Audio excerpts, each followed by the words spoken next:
What's up, everybody? It's Alex from Heavy New York. We got another phone interview. We are here with the one and only Monte Pittman. Thank you so much. Hey, what's up? Thanks for having me. How's everybody doing? Everybody's doing great. It's very humid in the city, but we're used to it. It's that time of year. Yep, it's pretty awful. But you got a lot going on. You got your new double album coming out, which is Better or Worse in Between the Space. How was the making of it?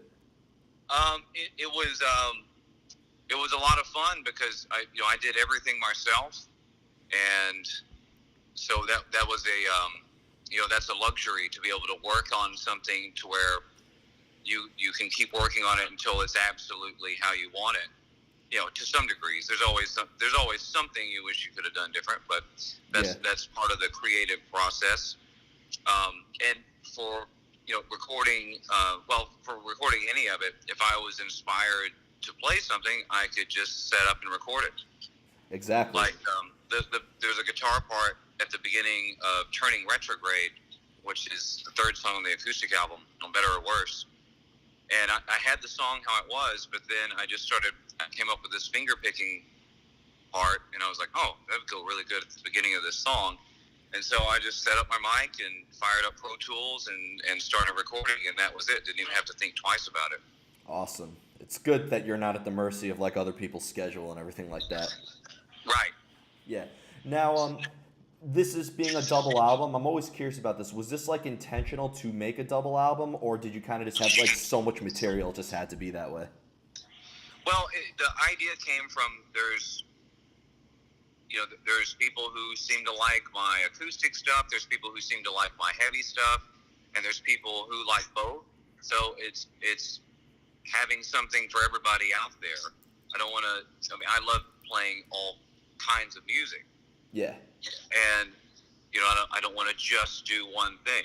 Sometimes that can be sort of confusing for people, Yeah. where I don't understand. Are you an acoustic artist? Are you a heavy artist? Are you this? Are you that? But I don't look at it with boundaries. I always look at it like you only have 12 notes. It's just the feel, the attitude, or the setting on your amp that makes it a different style of music. Hmm. So, it is and it isn't a double album. I don't think of it as a double album, like a continuous album. Yeah. It's like two different albums, but they do mirror each other. So it's however the listener wants to think of it, I guess. It's out of my hands now. It's not my baby anymore. It belongs to everybody else. That's sort of that weird process that you go through when you're making an album. It's yours when you're creating it and you're listening to it up until you get to the final mix, and it goes to mastering, and then it gets delivered, and then it's everyone else's, and then everyone comes at you with what they think a song is about and the way they see it, and it makes it completely different. Yeah. Well, it's interesting because a lot of times, like, I'll give you an example, like System of a Down, their latest album, which is their latest album being 12 years old or something like that. But like, Their latest classic album. but like they were saying, oh, it's just because there's a lot of things that tie it together. You wouldn't know which one's on another album. But from reading about your album, I think it was Better or Worse. You said that has more of like an acoustic vibe to it, right? Yeah, it's an acoustic album. These are two different albums, um, Awesome. but releasing it on the same day, and that's one thing that I felt like I had to work with. I was like, I don't know if anyone has ever done that, so let's try that. And so I asked, me and Brian Slagle from Metal Blade were talking about this, and I was like, well, I could. What if I did two albums? I've got enough acoustic songs and enough heavy songs. I could do two albums. And he's like, yeah, sure, you can do that. So there we go. Awesome. And I'd imagine And the making of both of them was like a completely different experience, right? yeah, well, they were made kind of at the same time, but I didn't want to work on a heavy song and then a few hours later work on an acoustic song where they blended in together that way. And I didn't do any demoing on this. I didn't want to make a demo of the song and then go and recreate it later. I wanted to just have it all in my head, and when I was going to start making the album, that was it. Like Awesome. I didn't redo the guitar part, the guitar tracks. It's when I first started laying it down to see what it sounds like. That's it. I actually tried to do that. I was going to go back and say, okay, now I'm going to record these rhythm guitars for real, and I didn't like what I did. Which that's when I say it's a luxury doing it yourself. Is I could have that sort of vibe of that how I felt, like being inspired when you first start coming up with it.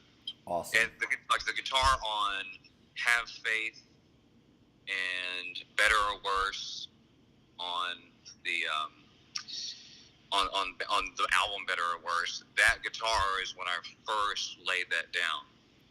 And there were a couple things I kind of went back and also Witch Trials is like that. Depth Perception went through a couple of different, I would write that and then I would come back and I would rewrite it. So I wanted to, you also want to have songs that you just kind of work on and see see if you can come up with something different with it. Which is cool. It's not like, it seems like this was like an experimental sort of idea, right? It's not like you had a preconceived idea and you had to focus on that and stick with the formula. You were able to kind of go all out with it. It's a little bit of both.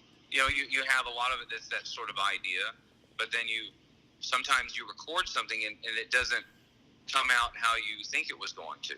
Like again on the Better or Worse album, the song The Right Words, there's this little kind of theme melody part, and I wanted to just play that on acoustic, where that was going to,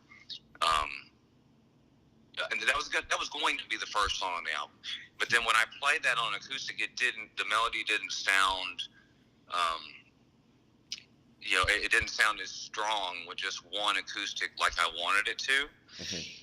And so I moved that down the album. I moved that down the order. And then it turned into where I wanted to open the album with Depth Perception, where it's, something that you think like, okay, is this about to get heavy? Something that feels like a heavy album, but it's acoustic. Wow. But I wanted the instrumentation to progress as the album goes along. So then that's where I added the slide guitar and that sort of atmospheric kind of stuff in there. So sometimes it becomes its own thing from playing it like that. Which is cool that, like, because I'd imagine, I've talked with musicians before, it seems like if you have like a preconceived idea for an album and you just are so hell-bent on sort of following that goal, you're just going to end up disappointed. It's cool that you had like an idea and then you kind of let things organically happen at the same time. Right, and there's so many different ways of doing it. With the Power of Three, I took my drummer and my bass player then, and we flew to Copenhagen, and Fleming Rasmussen produced that album. He found a place for us to stay. He found me an apartment to rent that was really cool. This is one that this artist owned and rented out. And so it was inspiring to be there. And then he would come pick us up, so we drove together in the car, so we had time together. And we would always have to eat breakfast together before we could even go in the studio. And so that helped everybody bond. And then we all played together in a room, and he would push us to where when you think, okay, yeah, we nailed this song, he's like, no, I need to hear it again. You got to do it. You can do it better than that. And almost to where he would kind of get us pissed off,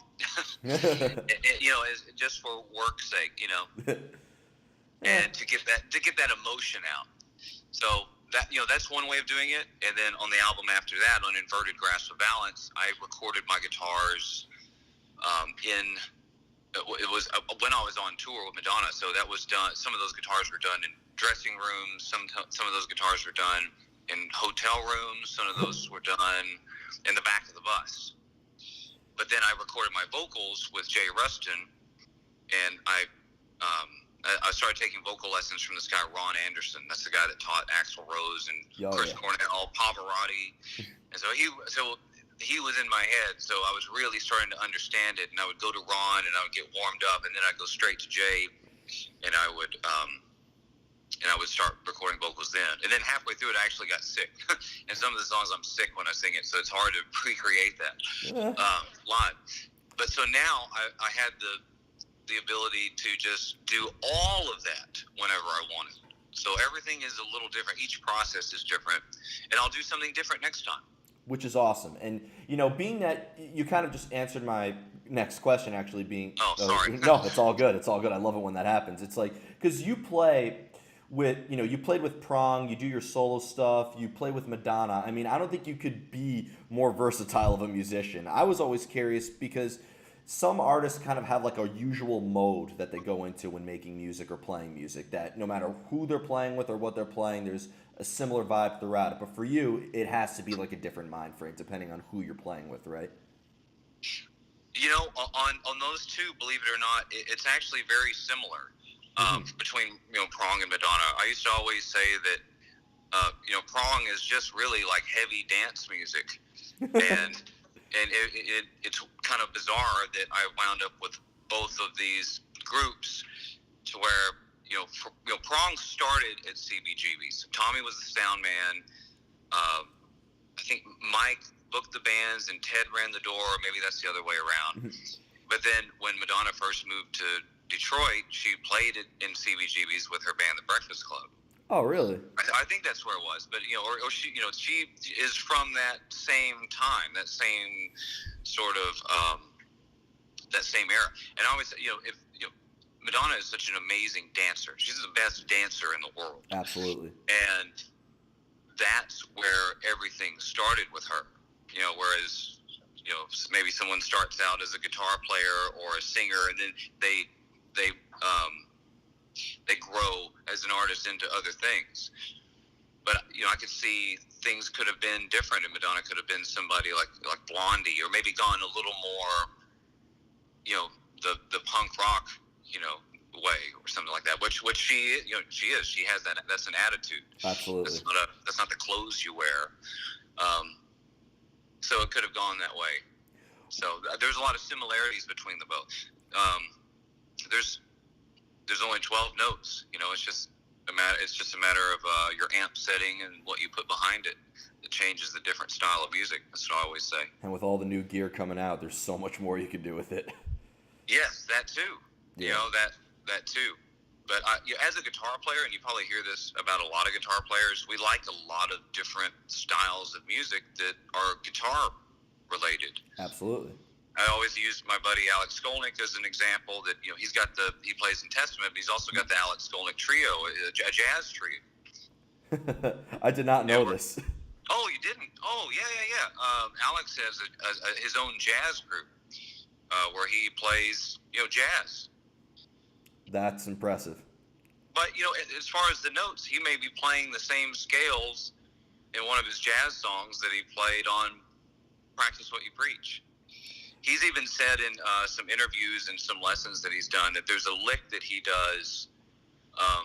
You should look this up if you find it. It's really interesting. There's a lick that he does at the end of the Practice What You Preach solo that he was inspired by Stevie Ray Vaughan at the time.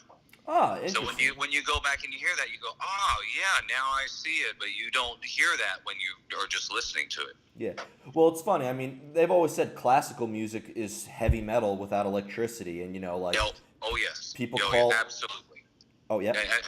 Yeah, absolutely. Especially Slayer's music. Oh, can't go wrong with that. Slayer's music the notes move around like classical music, where in classical music, a lot of the times, the chords are there, but they're not necessarily all being played. Less is more. Mm-hmm. So each instrument, each member is playing a different component that makes the whole thing, a whole, one thing. And with Slayer's music, a lot of the riffs, they don't always rely on a certain scale. It's kind of like anything goes. Yeah, I've always when you think about a lot of those riffs, and if you just start learning how to play guitar, sometimes that was difficult. Like, wait, what note is that? That note's not in the scale. You can't play that note. But that's how a lot of classical stuff goes. Like if you look at Mars from Gustav Holst, I had to play that with an orchestra back in April, and it's like, wow, the notes just keep moving. There's no way to just if you're off by one note, that's it. You're gone. Well, with jazz, I noticed because it's such a clean sound that, if you mess up a note, it's easier to tell. I've noticed in some metal and this is just a rumor. I'm not a metal guitar player, so Okay. shut me up at by any means. But like, I heard you can maybe get away with messing up a note here. But with jazz, there's not so much distortion or anything like that. If you mess up a note, everybody in that club's gonna hear it. True, because well, the reason for that is the chords are so distinctive, Yeah. and the sort of jazz way of thinking is when you're playing a certain chord, you could play a few different scales over that chord. So it's kind of like you're going out of key for each chord. Hmm. And that actually happens in other styles of music. It's just not always as apparent. Like a lot of metal stuff, especially now a lot of prog stuff, that's kind of what's happening. So then you can take it back around to where jazz, metal, pop, classical, they're all the same thing. Pretty there much. are no genres of music. Pretty much. I mean, it's funny as a guitar player. Like I've heard that the only scales are Ionian, Mixolydian, Dorian, Phrygian, or whatever. But it seems like you're not limited to just that. Well, see, with that, those are modes. That's a scale starting from one octave to another. So, Yeah. like if you start with a C and you end on a C, or you start on an A and you go to an A, but it's all the same scale. Like a C major scale is just like the alphabet: C, D, E, F, G, A, B, C. Mm-hmm. So from that you would raise a note or you would lower a note, and that's how you would get B. Well, we wouldn't have B sharp, but we'll go to C. But like A sharp or A flat, that's how you would get that. Wow. So Ionian and all Mixolydian, that's just starting the scale on a different note, and that all came from Greece, from the different tribes, I guess, or the different groups of people, and that's the music they played. Yeah. Which it's all the same note, so I don't know why maybe they all shouldn't agree on which note they're going to start on. I don't know. If you go way back to ancient Greece, I mean, Pythagoras, who came up with a lot of this music theory, is also the guy who wrote like the Pythagorean theorem for math. So I guess everything is just tied into it. That's right. And Pythagoras, he discovered the scale, Yeah. and he also said that music isn't for entertainment; it's for like sound healing. I mean, I agree with the healing part, but it's definitely entertaining. I'm gonna have to. Yeah. That's a part of history we don't need to. Well, yeah. Well, that's evolved. Well, they didn't have Slayer back then either. Yeah, they've been missing out. So the music wasn't as entertaining, I suppose. Yeah. And one final question I wanted to ask you before we move on. I don't know how much time we have left. I'd imagine you have a lot. I've got 8 minutes. You got 8 minutes left? Oh, Yeah. cool. Well, being that you've talked really well about the making of your music and how like the mode and the songwriting process and everything, but you also playing live because it seems like Madonna shows are just remarkable. Like there's such a vibe to that show and with all the production behind it, and then seeing you play with all your other projects, it seems like that I'd imagine that there's a completely different thing you could feel playing this stuff live versus in the studio, right? Do you mean for my music? Or For your music or just playing live in general? For my music, I want to make it as much like the album as possible, because that's a lot of when people are seeing me live, a lot of people don't know who I am. They've never heard of me. So I want to showcase that material. When I play acoustic, in which this kind of goes back to why make a heavy album and an acoustic album. Sometimes I only have the means to play out acoustic, and I'm not going to say no to turn down a gig. That's what I do. Is play music. I'm not going to say no. I'm not going to play if I can't just play heavy metal. So sometimes I'll take some of my songs and do an acoustic version of them. So that's one way where it would be different. Some of my earlier stuff, that's different live. There's a song that's on my second album called I Am the Black Rabbit. Mm-hmm. And that's kind of one of my more, that's one of the crowd pleasers, I guess. And that song is really dark. And it's all minor chords, and it's written about the book Watership Down, if you're familiar with that. And the Black Rabbit's kind of the Grim Reaper Mm-hmm. in that book, but then also that's, one day you pass on, and that's your highest honor is to get to run with the Black Rabbit. And I recorded that one way. I didn't want my second album to be a rock album. I wanted it to be acoustic, but then with some solos, and it became a hybrid rock album. And so I recorded that one way where there's an acoustic guitar, and then there's a little bit of electric guitar with it, and there's a solo that's one of the kind of the top things I think I've ever done, especially at that time, that kind of makes that song known, or what it is, I guess. And live, I do that a lot heavier. So that's one case. Like, I kind of wish that I'd made that song heavier. I've thought about even re-recording that one day or something like that. So who knows? It's interesting. I mean, it's your stuff. You could do whatever you want, right? I'd imagine because, Right, yeah. the Monte Pittman solo stuff, and not to discredit your role with everything else you were in, but because yeah. it is your solo stuff, everything you say goes, right? Yeah, that's a good thing, but I do like having, that's the double-edged sword, as I say, where, there's a saying that the producer saves the artist from themselves. And so when I'm the one, like on this album, producing everything, writing everything, you have to make sure you get it right. Luckily, I can always send it to my friends and say, what do you think of this? What should I do?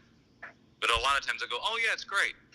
It's like, no, come on, give me some critique. What should I change? It can't be right. So that, it's good having a producer saying, no, you need to do it like this. Yeah. When I did the Inverted Grasp of Balance album with Jay Rustin, he was really good with that. When I would give him my demos, he's like, I think you should start off singing your higher melody here, and then you should sing your lower melody the second time, and you should do this here. So that's fun for me. I like to have that because I don't have I don't have a band. I always wanted to be in a band, but it's always sort of keeps going back to either I'm playing with someone's band or or just kind of being with a solo artist. We have different people at different times, but that was always my dream, is to have that group of guys. Like U2 have been together since they were teenagers. They're still playing, still making great music and really amazing shows. One of the best shows you'll ever see. Oh, yes, absolutely. So that is just sort of the dream thing. If you could have your friends that you've been playing with since you were teenagers, and to make it like that where you could tour, that's got to be just like the greatest thing. Yeah. So, and when you have that, it's a collaboration where someone could say, oh no, you should do it like this, you should do it like that. So as I'm getting ready to tour, getting ready to go on tour with Sebastian Bach, and my band is Jerry Montano on bass. He played bass for Danzig and Hell Yeah, and John Deddy on drums, who played for Slayer, and Anthrax and Testament. Wow. What a resume right there. That's a pretty thrashing resume. And for me, I'm like, oh my God, this is my band. And two guys who are like really close friends of mine too. And John Deddy was saying, hey, he goes, how do you feel about, I had some ideas for some things. And I'm like, anything like that you want to do, that's great. It needs to sound like the album, but also whatever we do live could be a little different. Mm-hmm. And that, I'm excited to see what he comes up with. Absolutely. It may kind of bum me out if he comes up with this really killer drum part for one of my new songs that I played drums on. Be like, man, I wish I had you in the studio for that. Maybe do a live album or something where I have all that. That's an idea. Yeah, live albums are. I used to think live albums are kind of like unnecessary, but I just heard Moonspell's new live album, and it was something else. So. Oh, okay. I'll check it out. Yeah. So before we go, I want to thank you so much for your time today. Just anything with the new album you'd like to promote with tours and everything. You mentioned that you got some tours coming up, and just anything else you'd like, any shout outs or anything like that. Yeah, I'm going out on tour opening for Sebastian Bach. It starts September 26th. And you're there in New York City, right? Yep. Yeah, we'll be at the Gramercy Theater in October. Oh, awesome! I'll be there. Yeah, I live come 4 out. blocks away from there. That's going to be a show that you do not want to Yeah, miss. I live I'm 4 going blocks from the to. Gramercy, so I won't miss it. Oh, perfect. We'll have to meet up.